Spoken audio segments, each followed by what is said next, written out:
There are two kinds of generosity in the world. The kind that gives freely, and the kind that gives because it was never taught that stopping was allowed. I was 31 years old before I understood which kind mine had always been. And by then I had sent my mother $89,784 over the course of 6 years, 1 month at a time, in transfers so automatic they felt like breathing. I didn't stop to count it until the night I finally did. I sat at my kitchen table with my small handwritten ledger and a cup of Earl Grey tea that went cold before I touched it, and I added up every entry, every date, every amount, and I looked at that number for a long time. Then I closed the ledger, and I made a decision. My name is Lorena Vasquez, and I'm 31 years old. The morning I walked out of Piedmont Community Bank with a single signed form in a manila envelope, my mother had no idea what I had just done. She wouldn't know for 47 days. My mother's name is Renata. She is 58 years old, and she has always had a talent for two things: appearing fragile in front of other people and being immovable at home. When I was growing up in Asheville, North Carolina, she was the woman the neighbors described as a saint. She brought casseroles to funerals. She sang in the church choir for 22 years. She organized the Christmas coat drive at the community center on Collinwood Road, the one that got a little write-up in the county paper 3 years running. People adored her. People told me regularly that I was lucky to have a mother like her. What they did not see was what happened in the kitchen after the guests went home. My father left when I was 9. He did not leave dramatically. There was no shouting, no broken dishes, no scene I can point to. He simply became less present over a period of about 18 months, and then one morning the closet on his side of the bedroom was empty, and my mother sat at the breakfast table in her housecoat and told me and my younger sister Daniela that we were going to be just fine. Daniela was 6. We were fine in the way that children are fine when they have no language yet for what they are actually feeling. My mother's way of surviving was to reorganize. She reorganized the house, she reorganized the finances, and she reorganized her children into roles. Daniela was the tender one, the emotional one, the one who needed protecting. I was the capable one, the responsible one. I was told these things often enough that I accepted them the way you accept gravity, not because anyone proved it to you, but because it had simply always been operating in the background. I understood now, at 31, that my mother had been afraid for a long time. Not afraid of specific things, afraid of the general precariousness of her life, the mortgage that was never quite comfortable, the gap between what she needed and what she had. That fear had turned into a way of organizing her world, and the way she had organized it, I was on the load-bearing wall. I am not saying this with bitterness anymore. I am saying it because understanding it helped me leave it. But for a long time, I didn't understand it. I just felt it. I finished my degree in physical therapy at 23. I got my license, got my first job at a clinic in downtown Asheville, and started building something that looked like a life. My own apartment on the east side. A Honda Civic I bought used with money I had saved for 2 years. A savings account I never mentioned to anyone in my family because I had learned early that mentioning money to my mother was an invitation to a negotiation I hadn't entered. The first transfer happened the month after I moved into my apartment. My mother called on a Sunday evening to say the furnace had gone out and the repair quote was $1,400 and she had $600 in checking. I sent her $800. I told myself it was a one-time thing. It wasn't. Over the next 6 years, the arrangement calcified into something institutional. I sent $1,247 a month, that exact amount, which had accreted over time from individual emergencies into a standing transfer I eventually automated because calling every month to arrange it was taking up hours of my life. The $1,247 covered her half of the rent on the house on Collinwood Road, her utilities in the summer months, and the car note on the Kia she had bought 3 years after my father left. My sister Daniela contributed very little, and when I raised this once, my mother said, Daniela is still getting settled. Daniela was 26 at the time, with a salary that was roughly equal to mine. I want to be careful here. I don't want to describe my mother as a villain, because she was not simply a villain.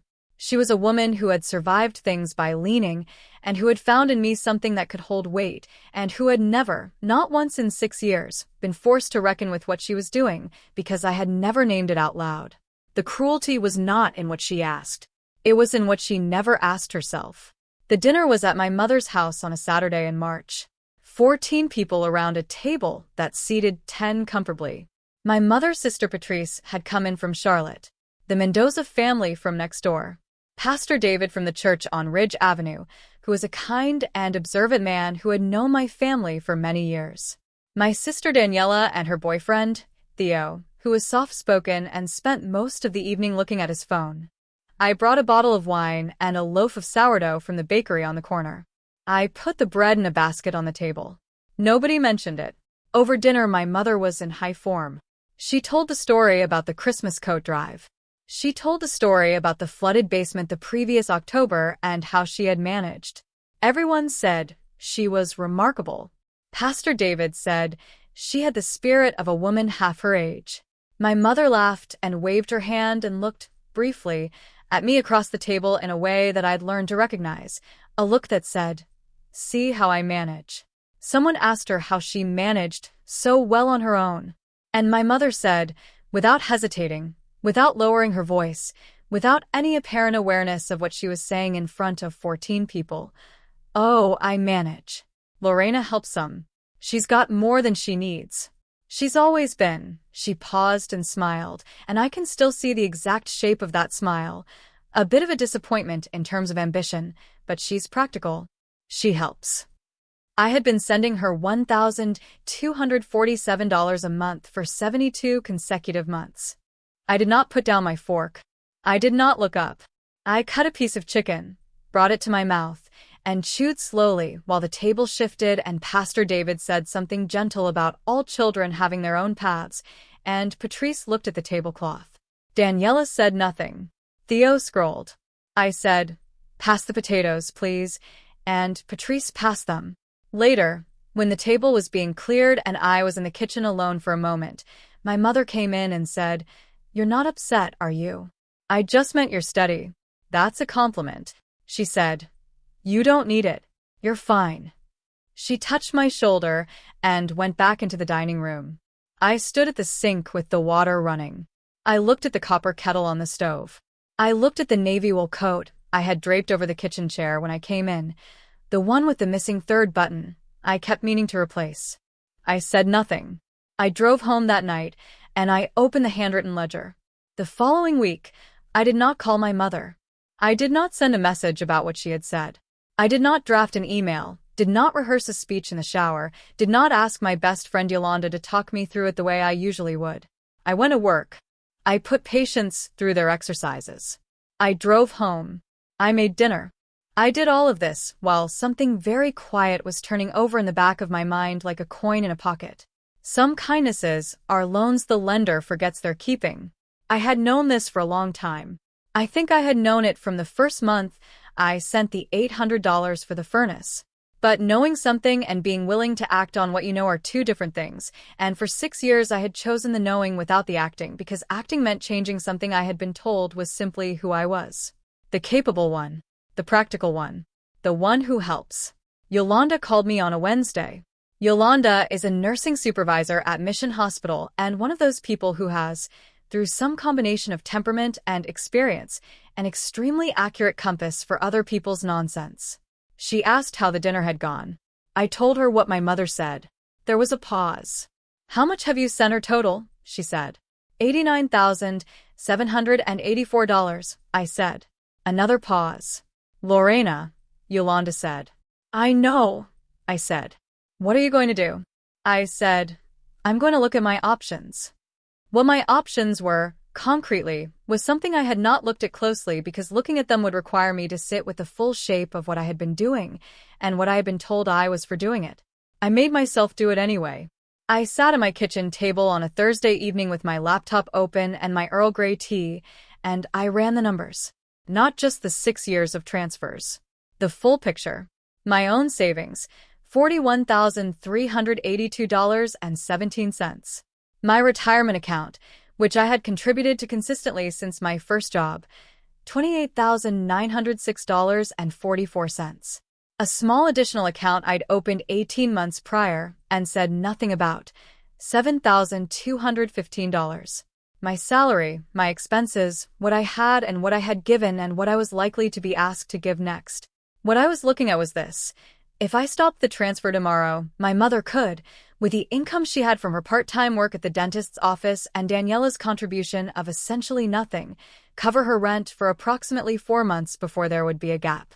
The car note was 3 payments from being paid off. The utilities were manageable in every month except July and August.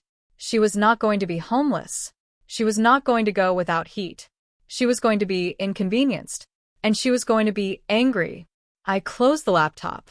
I went and stood at the kitchen window and looked at the parking lot below and the strip of pale evening sky above the buildings, and I thought about the word my mother had used. Disappointment. Said lightly, in front of 14 people, without hesitation, while I was $89,000 into a transaction she had never once called by its name. It was a Thursday night. I had work the next morning at 7:15. I had 2 difficult cases, one of them a 17-year-old athlete recovering from ACL surgery who was scared and frustrated and needed me to be steady. I needed to sleep. I did not sleep well. I lay on my side in the dark at 2 in the morning and I thought, I've been paying for a relationship that was described to the neighbors as me being less than. I thought, she does not know what she has. She has never had to know because I never made her know. I thought about what Pastor David had said at the dinner about all children having their own paths, and I thought about how kind that was, and how it was also the kind of kindness that allowed something like this to keep going for 6 years without anyone naming it. I got up. I made tea. I sat at the kitchen table, and I looked at the copper kettle on the stove and the framed certificate for my physical therapy licensing exam that I had hung on the wall the year I moved in. I thought, I am 31 years old. I am allowed to change the math. At 6:32 in the morning, I picked up my phone and called Carly Goodfellow, a woman I had met 2 years earlier when she helped a colleague at work with a lease dispute. Carly is a family and financial attorney. I had kept her card in the kitchen drawer, in the same drawer as the handwritten ledger, for no reason I had articulated to myself until now. I left a voicemail. I said I needed to discuss a joint account and a standing transfer and what my options were. She called back at 8:47.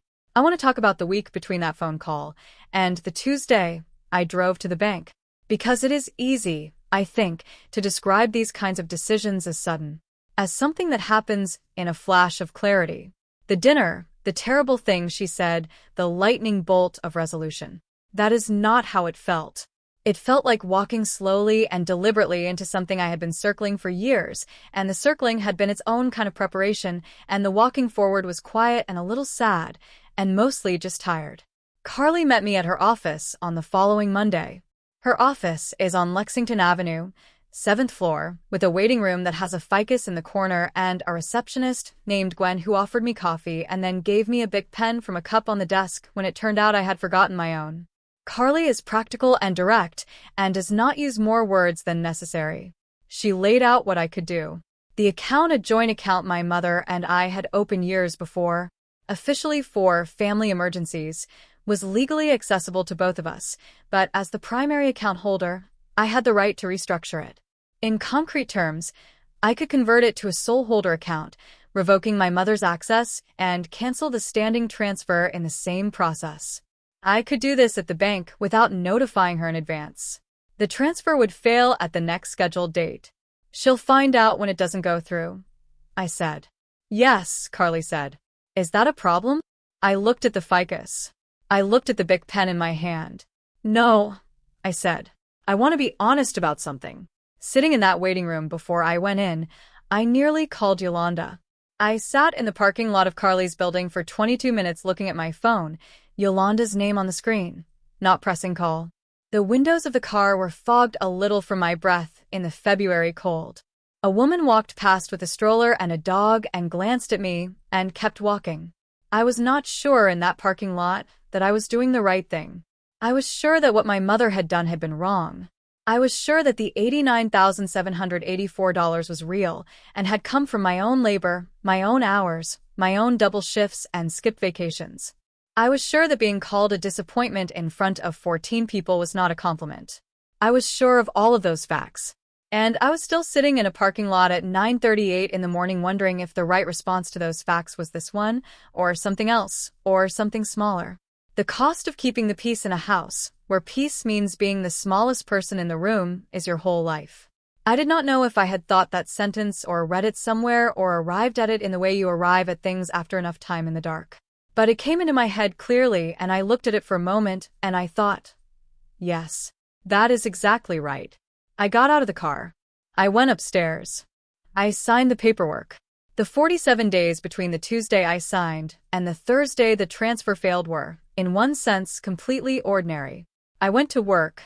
I saw my patients. My young athlete, Marco, made real progress with his range of motion that week, and I told him so, and he looked, for the first time since I'd known him, genuinely hopeful instead of just grim. I went to the farmer's market on Saturday. I bought leeks and a jar of local honey. I cleaned my apartment. I called Yolanda, who knew what I had done and had said, simply, good, and then asked me about my weekend plans. I did not tell my mother. I did not call her. She called me twice that month, once to tell me Daniela had gotten a promotion, once to ask if I was coming for Easter. I kept both calls brief. I said yes to Easter, and then I thought about it afterward and I sent her a text that said I had a scheduling conflict and I was sorry. I was not sorry. The transfer was scheduled for the 1st of April.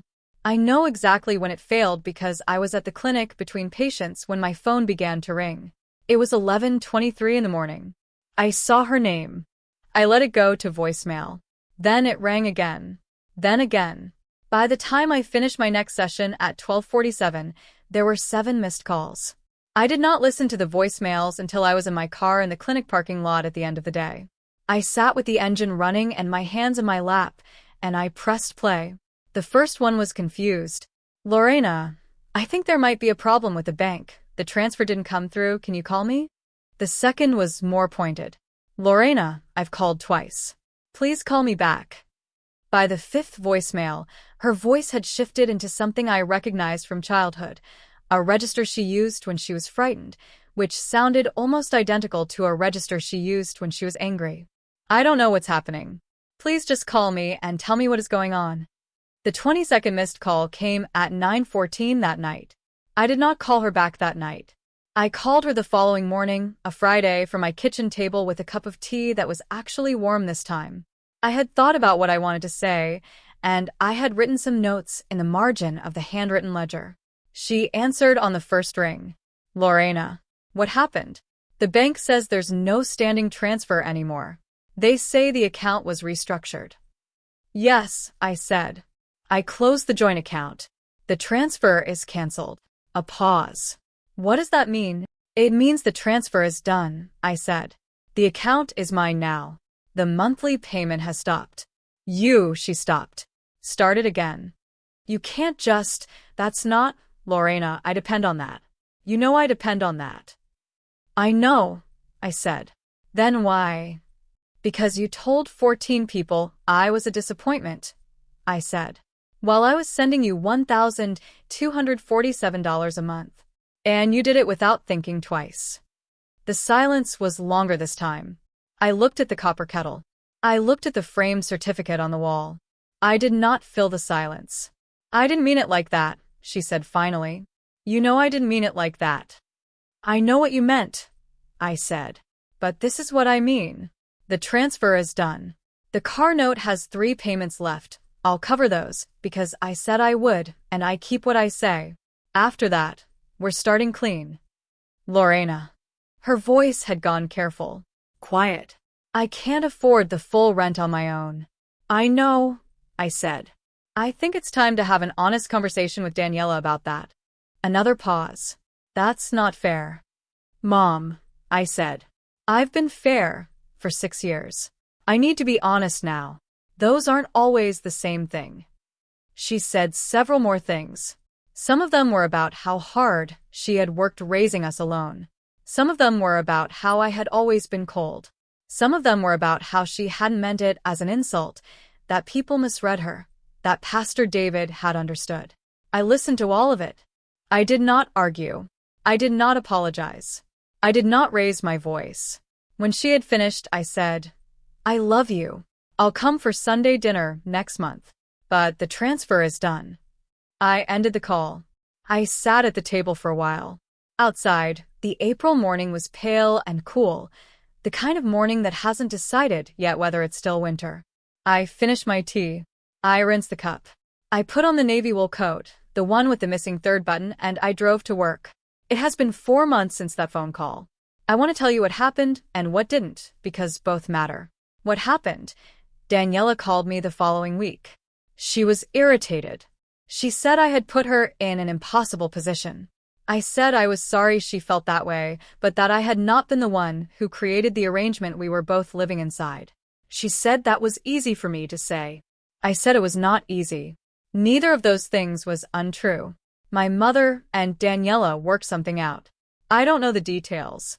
I know the rent on Collinwood Road has been paid every month because my mother mentioned it once, not as a thank you to me but as a fact, the way you report weather. She is managing. The car is paid off now. The 3 final payments came out of my account as promised. My mother and I have had Sunday dinner twice since April. Both times she was quieter than usual. Both times she was also, in ways that are hard to describe precisely, more present. More careful with her words. More likely to ask me a question and actually wait for the answer. I don't know what that means yet. I am not rushing to name it. What didn't happen? There was no dramatic confrontation. No scene at a family gathering. No moment where everyone in the room turned and understood simultaneously what had occurred. The reckoning was private and ordinary and conducted over the phone on a Friday morning with a cup of tea going warm in my hands. Nothing exploded. Nothing collapsed. My mother did not become a different person. But something shifted. And the thing that shifted was me. I think about this sometimes when I am driving home from work on the days I finish late, when the city is going dark around me and the street lights are coming on, and the radio is playing something low and unimportant. I think about the 6 years of transfers and I don't feel regret, exactly, because I don't think I was wrong to help. I think I was wrong to help without naming it. I was wrong to let the silence stand in for an agreement. I was wrong, for 6 long years, to be the safety net without ever asking whether the person I was catching had noticed she was falling. Forgiveness is not access. Understanding is not reunion. Compassion is not a key to my front door. I have been seeing a therapist. Her name is Dr. Amara Osei, and she has an office on the 3rd floor of a building near the river, with a window that looks out at the water. I started going in March before any of this happened because I had begun to notice that I was very tired in a way that sleep was not fixing. Dr. Osei says what I was tired of was the weight of a role I had accepted without auditing. I think that is right. Family is whoever shows up when there is nothing to gain. My mother shows up. That is real. She has always shown up for the dinners and the holidays and the ordinary Sundays, and she has always, in her way, wanted me there. That is real too. I am not erasing the real things. I am just refusing to let the real things be used as a reason to accept the untrue ones. Real family does not test whether you can survive without them. I have $41,382.17 in savings. I have a growing retirement account and a job I am genuinely good at and a patient named Marco who walked into the clinic last Thursday with a full range of motion and gave me a look that meant he was going to be okay. I have an apartment that is mine and a Honda Civic with new tires and a framed certificate on the wall and a copper kettle on the stove that is warm most mornings because I made it warm. I have a life. I had a life before, too, but it belonged to me now in a different way. In the way that things belong to you when you have decided quietly that they do. Saying no did not make me cruel. It made me responsible. Some people only know how to love what they can control. And the day you stop being controllable is a hard day for everyone, including you. But it is also the first day of something else. I don't have a clean word for what that something else is. I just know it feels lighter than what came before. I was 31 years old on the day I walked into Piedmont Community Bank. I sat down across from a manager I had never met, a man named David Norwood who was polite and efficient, and who asked if I wanted a glass of water, and I said yes, And while he pulled up the account, I sat with my hands folded in my lap, and I looked at the framed print on the wall behind his desk. Mountains, a lake, very generic, and I thought, I am allowed to do this. I am allowed to change the math. Losing an illusion is still better than living inside one. If you have ever sent money to someone you loved, month after month, while being told in front of others that you had failed them, if you have ever been the load-bearing wall in a house that never credited you for standing, I want to ask you something, and I want you to sit with it. Not the question of whether they deserved your help. I think they probably did, in the way that most people in trouble deserve something. Not the question of whether you should have given it. You probably had your reasons, and they were probably real. The question is this: who told you that stopping was not allowed? Who told you that the capable one does not get to put down what she is carrying? Who decided, somewhere back when you were still too young to audit the arrangement, that being strong meant being inexhaustible? Because I would like you to find that story and look at it clearly and ask yourself whether it was ever actually true.